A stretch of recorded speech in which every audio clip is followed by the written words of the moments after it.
불쌍한 소녀. 그는 텅 빈 의자의 한쪽 구석을 보면서 말했다. 정신을 차리고 나면 울고불고 하겠지. 그러다가 엄마가 알게 되겠지. 처음에는 손으로 때리다가 그 다음에는 채찍으로 때릴 거야. 맞아서 아픈 것보다 수치심 때문에 더 아플 거야. 그러다가는 집에서 쫓겨나겠지. 쫓겨나지 않는다 해도 결국에 가서는 다리야 뿔한제보나 같은 여자들이 냄새를 맡고서는 그 소녀를 이리저리 계속 끌고 다니겠지. 그러다가 얼마 후 병원에 가게 될 거고, 이런 일은 정숙한 어머니랑 살면서 이리저리 까불고 다니는 아이들에게 일어나기 십상이지. 그러다가는 거기서 다시 병원으로 가게 되고, 술, 선술집, 그리고 다시 병원. 이 3년만 지나면 폐인이 되겠지. 이것이 고작 19살인, 아니 어쩌면 18살밖에 안 돼 보이는 소녀의 인생이란 말이지. 내가 그런 여자들을 한두 번 본 것도 아니잖아. 그들은 어떻게 되겠지? 모두들 한결같이 다 그렇게 되었어. 퇴! 그렇게 되라고 해. 사람들은 마땅히 그렇게 되어야 한다고들 말하지. 일정한 비율이 해도 그렇게 빠져나간다고들 하지. 어디론가 악마에게라도 가는 거겠지. 필경 나머지 여자들의 순결을 지키고 그들을 방해하지 않도록 말이야. 비율이라. 정말 멋진 말이로군. 마음을 아주 편안하게 해주고 또 과학적이기까지 하거든. 비율이라고 하면 더 이상 신경 쓸 거라고는 없거든. 만일 다른 용어를 사용하면 그때는 신경이 쓰일 수도 있어. 그런데 행여 두냐가 잘못해서 그 비율에 속하게 되면 이쪽이 아니라 나쁜 쪽에 말이야. 내가 어디로 가고 있던 중이었지? 그는 갑자기 생각했다. 이상하군. 무언가 볼 일이 있어서 가고 있었던 것 같은데 편지를 읽자마자 그냥 나왔는데, 맞아. 바실리에프스키 섬에 있는 라준미힌의 집으로 가고 있었지. 이제야 기억이 난다. 그런데 이유가 뭐였지? 왜 라준미힌에게 가야 한다고 생각했을까? 그거 참 재미있군.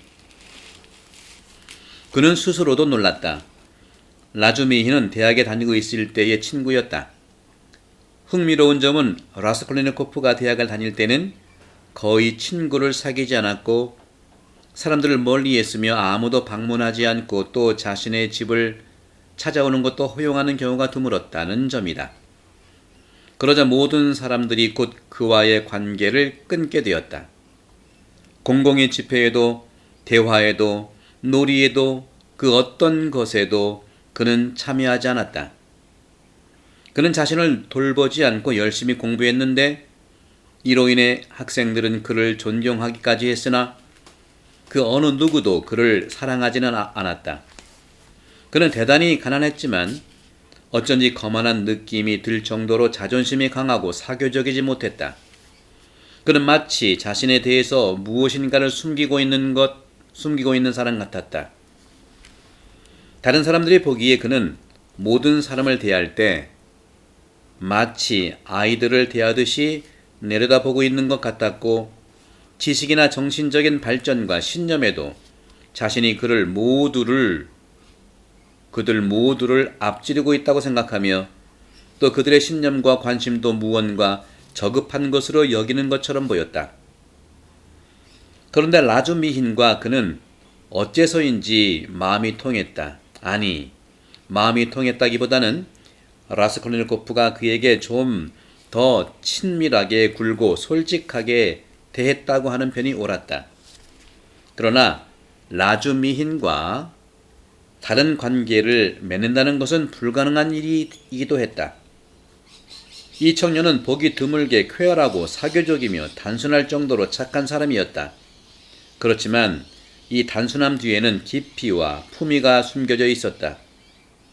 그의 절친한 친구들은 이것을 잘 이해하고 있었고, 그래서 모든 사람들이 그를 사랑했다. 그는 때로는 정말로 우둔하게 굴 때도 있었지만 그래도 상당히 영리한 사람이었다. 그는 풍채도 좋았고 키가 크고 마른 데다가 검은 머리칼에 언제나 덥수룩한 수염을 기르고 있었다. 그는 난폭하게 행동하는 경우도 있었기 때문에 장사로 소문이 나 있었다. 한 번은 밤에 동료들과 함께 놀다가 12베르쇼크나 되는 경관을 한 방에 때려 눕힌 적도 있었다. 그 당시 사람의 키는 이 아르신을 기본적으로 계산하고 있는데요. 그 위에 남는 키를 베르쇼크로 쟀습니다.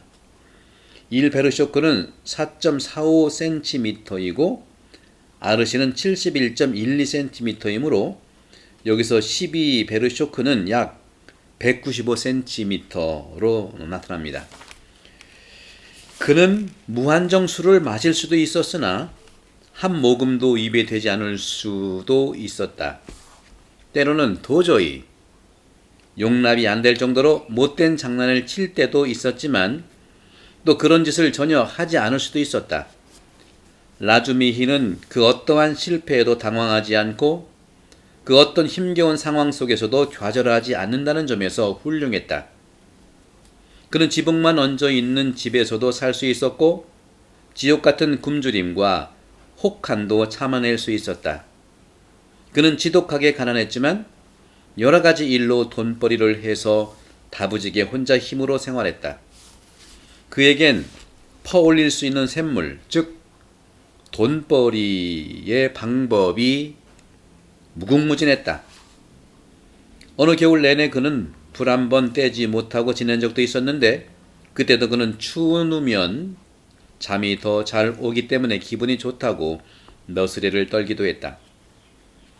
지금은 그 또한 대학을 잠시 쉬고 있지만 그것도 오랫동안 그럴 계획은 아니고 학업을 계속할 수 있도록 최선을 다해 서둘러 상황을 호전시켜 가고 있었다. 라스콜리노코프는 벌써 넉 달 동안이나 그의 집에 들른 적이 없었으며 라주미힌 쪽에서는 그의 아파트 주소조차 모르는 형편이었다. 2달쯤 전 그들은 거리에서 마주친 적이 있었지만 라스콜리노코프가 먼저 얼굴을 돌리고 알아채지 못하게 길 건너편으로 가버리고 말았다. 라주미힌도 그를 알아보았지만 친구를 괴롭히기 싫어서 그대로 지나쳐버렸다. 82쪽 5옵니다. 그래도 며칠 전에도 나는 라주미힌에게 가려고 했었지. 과외 수업 아니면 다른 무엇이든 일자리를 부탁해 보려고 말이야. 라스콜리노코프에게 차츰 이런 생각이 떠올랐다. 하지만 이제 와서 그가 나를 어떻게 도와줄 수 있단 말인가. 과외 수업을 소개해주고 만일 그에게 남은 것이 있다면 마지막 동전이라도 나눠줄 수 있겠지. 그럼 과외 수업에 가기 위해서 장화도 사고 옷도 단정하게 입을 수 있겠지.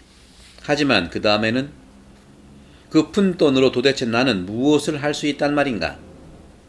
지금 정말로 내게 필요한 것이 그것이란 말인가? 내가 라주미인에게 간다는 것은 정말 우스꽝스러운 일이 아닌가? 자신이 지금 왜 라주미인에게 가고 있는가 하는 의문은 스스로 생각하기에도 이상할 정도로 그를 괴롭혔다. 불안에 떨면서 그는 어쩌면 가장 평범할 수도 있는 이 행동에서 불길한 징조 같은 것을 발견했다. 정말로 난 그 모든 일을 라주미인 하나로 해결하고 싶은 걸까? 라주미인에게서 모든 일에 대한 해결책을 발견하려는 것일까? 그는 놀라서 스스로에게 물었다. 이런 생각을 하며 그는 이마를 쓸었다. 그리고 아예 이상한 생각이 이 긴 상념 후에 너무나도 이상한 생각 하나가 왠지 뜻밖의 거의 자연스럽다고 할 정도로 갑자기 그의 뇌리를 스쳤다. 라주미힌에게는 그는 마지막 결론에 도달하기라도 한 듯이 아주 침착하게 이렇게 중얼거렸다. 라주미힌에게는 갈 것이다. 물론 그렇게 할 것이다. 하지만 지금은 아니다. 나는 그에게 나중에 그 일을 하고 난 다음에 갈 것이다. 그 일이 다 끝나고 난 다음에 모든 것이 새롭게 시작할 때, 그리고 그는 갑자기 정신을 차렸다. 그 일을 하고 난 다음에라니? 그는 벤치에서 뛰어 일어나면서 외쳤다. 그럼 정말 그 일을 할 것인가? 정말로 그럴 것이란 말인가? 그는 벤치를 뒤로 하고 걷기 시작했다. 아니, 거의 뛰듯이 걸었다. 그는 다시 길을 되돌아 집으로 가고 싶었다. 그러나 집으로 돌아간다는 것이 문득 견딜 수 없이 싫어졌다. 거기 그 구석, 그 지독한 골방 속에서 한 달 이상이나 무르익었던 생각이 아닌가? 그는 눈길이 닿는 대로 걷기 시작했다. 신경질적인 전율은 어느덧 열병이라도 걸린 것처럼 심해졌다. 그는 오한을 느꼈다. 그런 무더위 속에서 그는 추웠다. 그는 어떤 내부의 요구에 따라 거의 무의식적으로 안간 힘을 쓰며 주위에서 만나는 모든 대상들을 주의 깊게 바라보기 시작했다. 때로는 애를 써서 기분 전환거리를 찾았지만 별다른 효과를 보지 못하고 그는 끊임없이 깊은 상념에 빠져들었다. 몸을 떨면서 다시 고개를 들어 주위를 보는 즉시 자신이 무엇을 생각했는지, 그리고 어디를 지나왔는지도 잊어버렸다. 이렇게 그는 바실리에프스키 섬 전체를 가로질러 말라야 네바로 나와서 다리를 건너 섬을 향해 몸을 돌렸다. 녹음과 신선한 공기는 도시의 먼지와 석회석, 진누를 뜨시 빽빽하게 서 있는 거대한 집들에 익숙해져 있던 그의 피곤한 눈을 상쾌하게 해주었다. 여기에는 어떤 후텁지근함도 악취도 선술집도 없었다. 그러나 곧 이 새롭고 상쾌한 기분도 괴롭고 초조한 기분으로 변했다. 때로 그는 나무와 풀이 가꾸어진 별장 앞에 멈춰 서서 울타리 안을 들여다보기도 하고 멀리 발코니와 테라스에 앉아있는 성장을 한 여인들과 정원에서 뛰노는 아이들을 바라보기도 했다. 특히 그는 꽃이 마음에 들었다. 그래서 그는 다른 무엇보다도 꽃을 오랫동안 쳐다보았다. 그는 화려한 마차들, 그 마차를 타고 가는 선남선녀들과 마주쳤다. 그는 그들을 호기심 어린 시선으로 배웅했으나 그들이 눈앞에서 사라지기도 전에 벌써 그들에 대해서 잊고 말았다. 한편은 서서 돈을 세어보기도 했다. 약 30코베이카가 남아있었다. 20코베이카는 순경에게 주고 3코베이카는 나스타시아에게 편지에 대한 값으로 주었고, 그러면 마르멜라토프에게 어제 준 돈이 47코베이카 아니면 50코베이카로구나. 그는 계산을 했으나 곧 왜 돈을 주머니에서 꺼냈는지도 잊어버렸다. 그는 술집 같은 싸구려 식당 옆을 지나다가 돈을 센 것을 기억하고는 문득 허기를 느꼈다. 그는 싼 술집으로 들어가 보드카 한 잔을 마시고 무언가 속이 든 빵을 먹었다. 그는 이 빵을 길거리에 나와서야 다 먹어치웠다. 오랫동안 보드카를 마시지 않았기 때문에 고작 한 잔뿐이었는데도 곧 술기운이 올라왔다. 다리가 점점 무거워지면서 그는 강한 식곤증을 느끼기 시작했다. 집으로 가려고 발걸음을 옮기기 시작했지만 페트로브스키 섬에 도달했을 때는 이미 기진맥진해서 길에서 벗어나 관목숲으로 들어가 풀 위에 누웠다. 그리고 이내 골아 떨어졌다. 병에 걸린 상태에서 꾸는 꿈은 언제나 평상시의 꿈과는 달리 때로 너무 선명하고 강렬해서 현실과 흡사하다고 여겨질 때가 있다. 때로 너무 선명하고 강렬해서 현실과 흡사하다고 여겨질 때가 있다. 때로 기괴한 장면들이 나타나기도 했지만 상황과 모든 사건의 전개가 무척 그럴듯하고 섬세하며 또 예기치 못할 정도로 상세하고 예술적으로도 완성되어 있는 경우가 있다. 그런데 꿈을 꾸는 사람들이 푸시킨이나 뚜르게네프 같은 예술가라고 할지라도 깨어있을 때는 그런 꿈을 상상해내기 어려울 정도인 것이다. 그러한 병적인 꿈들은 항상 오랫동안 기억되어서 이미 자극을 받아 혼란스러운 인간의 뇌리에 강한 인상을 남긴다. 라스콜니코프는 무서운 꿈을 꾸었다. 꿈속에서 그는 식구들 모두가 아직 작은 마을에 살고 있던 어린 시절을 보았다. 7살 무렵에 그는 어느 축제일 저녁에 아버지와 함께 교회를 산책하고 있었다. 숨막히도록 무덥고 지루한 시간이었고 주위의 경치도 완전히 그의 기억 속에 남아있는 그대로였다. 주위에는 버드나무 한 그루 없었다. 어딘가 먼 지평선 가까이에 숲이 거뭇하게 보일 따름이었다. 마을의 제일 변두리 지역에서 몇 발자국 떨어진 곳에는 큰 선술집이 있었는데 그곳은 그가 아버지와 함께 산책하며 지나갈 때마다 아주 불쾌한 인상과 두려움을 불러일으키던 곳이었다.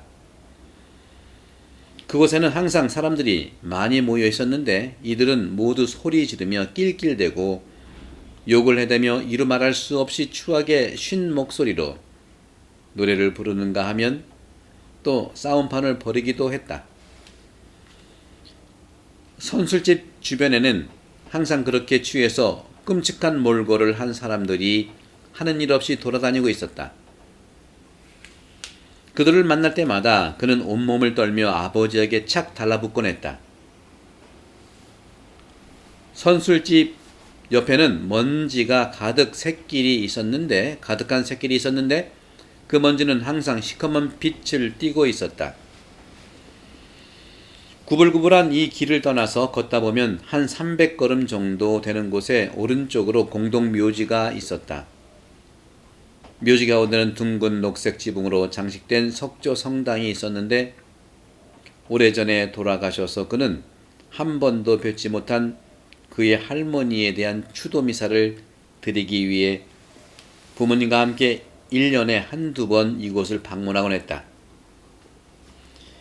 이때 이들은 항상 쌀 위에 건포도로 십자가 모양을 낸 단맛의 음식을 하얀 접시에 담아 냅킨에 싸서 가져갔다.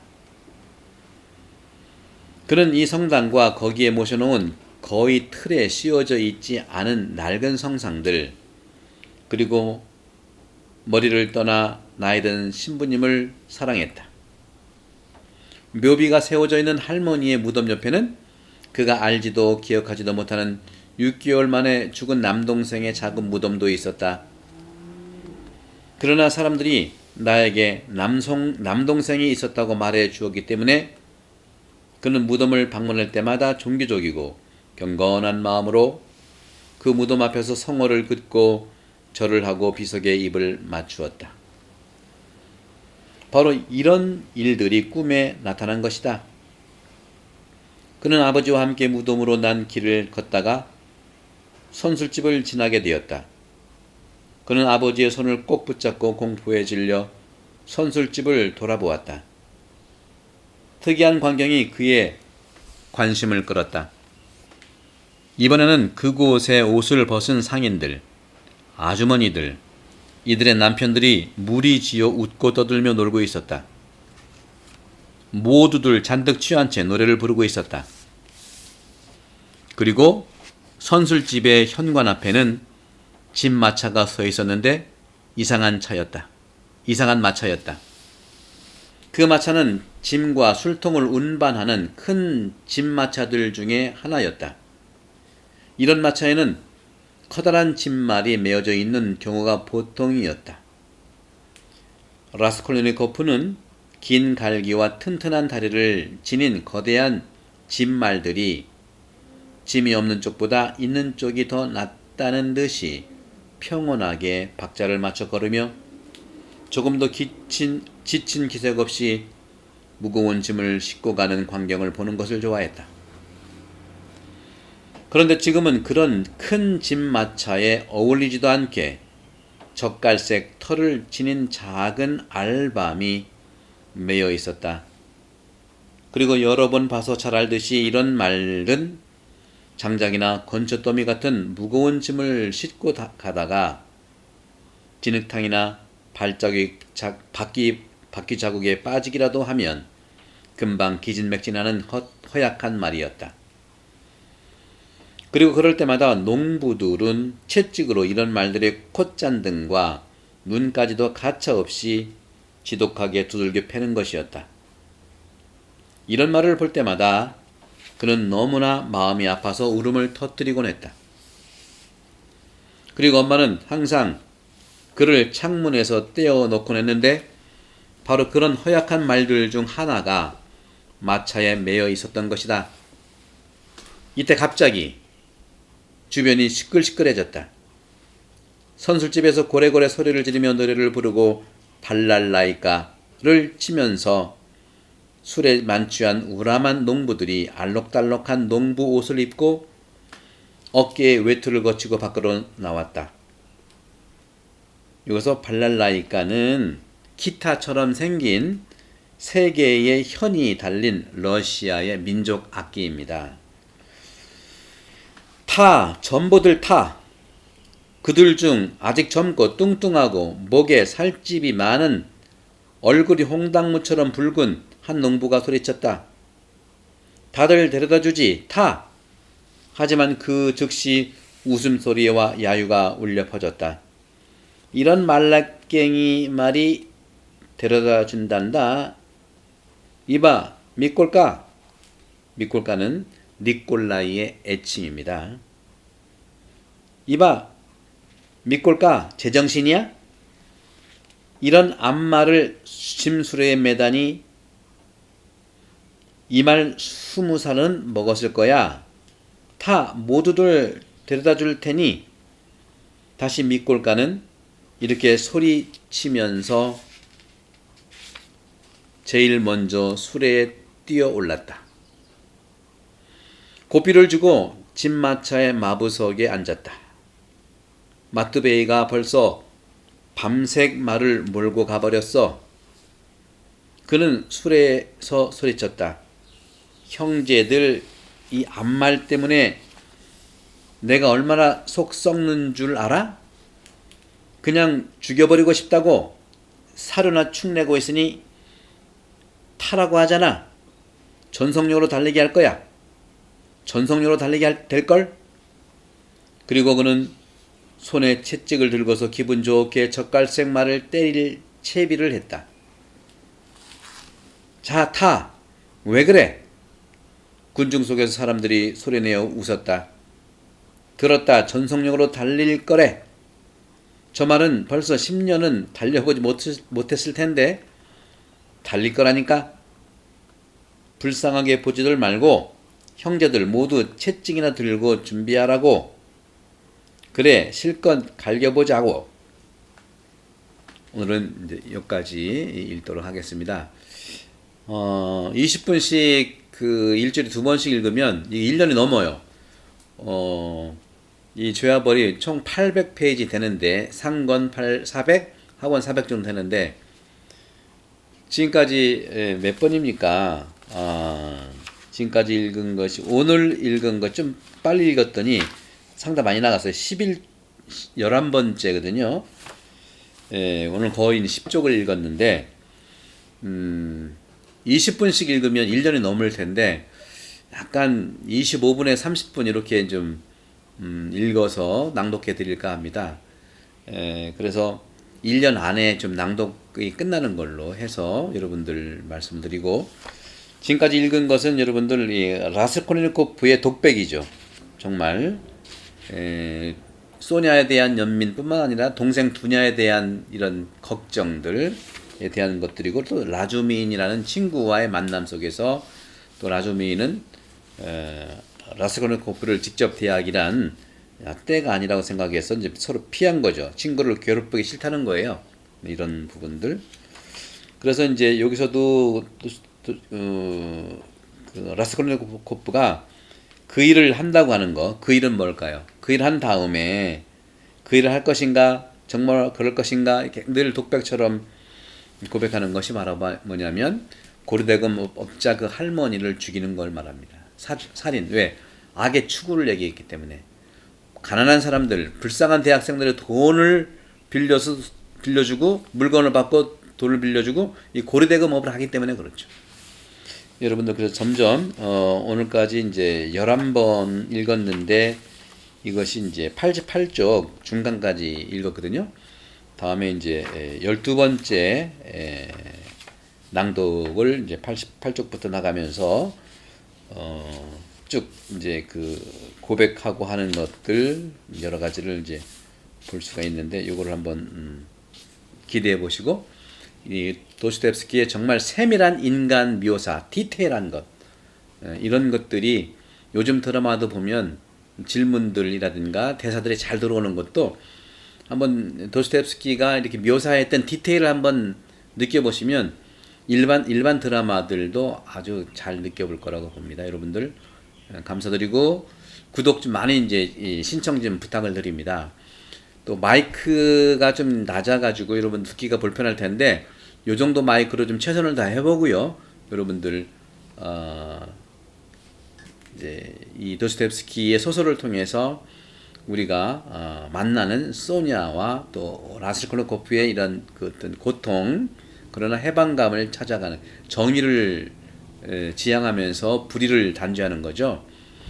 결국은 불의를 단죄하는 것은 인간의 어떤 그 역할이 아니다 하는 말씀을 드리고 있는데 우리 실제로 많이 판단하지 않습니까? 그래서 하느님의 정의를 통해서 스스로 회개하고 스스로 화해하는 그 여정이 삶이 복음에서 소냐가 하는 역할이고 라스콜니코프는 단죄하는 역할이죠. 물론 정의의 이름을 단죄하니까 그래서 악의 축을 단죄하고 제거하면은 해방과 자유가 올 줄 알았는데 자기가 더 고통이 돼버리는 거예요.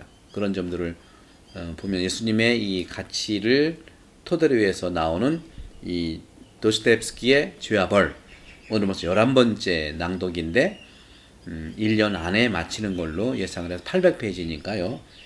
지금 11번째니까 10주에 거의 8, 90페이지 정도 나가니까 10주니까 100주 10주에 800이니까 그렇죠? 10주에 8주 80주 그럼 1년이 너무 계산이 잘 안 나오네요. 그러니까 여러분들 그 목표는 세우고요. 그때의 이 도스토옙스키의 이 장면의 디테일한 가치들을 시선들을 보세요. 시선 정의의 시선이 어떤 걸까? 인간이 정의를 하나님의 정의와 맞추는 것이 이 도스토옙스키 죄와 벌의 이제 모습이라 말씀을 드리겠습니다. 성부와 성자 성령의 이름으로 강복합니다. 감사합니다.